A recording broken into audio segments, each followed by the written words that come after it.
There's no doubt that, more than any generation before it, the indie scene has given us an avalanche of games of every kind imaginable, and then ones that would qualify as being beyond those traditional limits as well.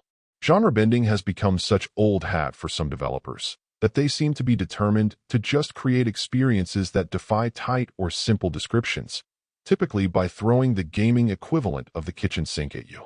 Of course, if you're going off the traditional genre rails already, why not make the story itself as weird as you like? Such inspiration appears to be what Promise Mascot Agency was born from, and there's no denying that it's unique. What awaits you here is a mix of open-world exploration, some stunt and racing elements, business-building simulation, a sprinkle of strategic deck building, and a whole lot of WTF moments loosely thrown into one experience. The story is truly too weird and elaborate to even attempt to describe. But the short version is that you'll play as a shamed former Yakuza trying to redeem himself by building a business in a former love hotel, with the help of a mascot, who looks like a giant thumb, named Pinky. And did I mention the fact that she's pretty spirited and has choice things to say to just about anyone you encounter?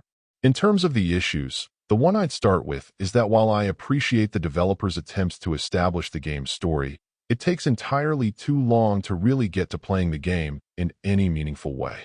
That leads into another issue, and that's the fact that early on everything is so open-ended that it can be a challenge to fully understand what you should be doing. Sure, Pinky will give you some tips, but with so many elements of gameplay going on in very different styles and directions, it can be challenging to figure out what roads to go down initially.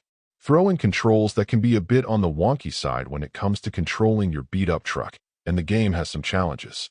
All that said, I can confirm that once I was able to get into the swing of things, it was hard not to have some fun with it.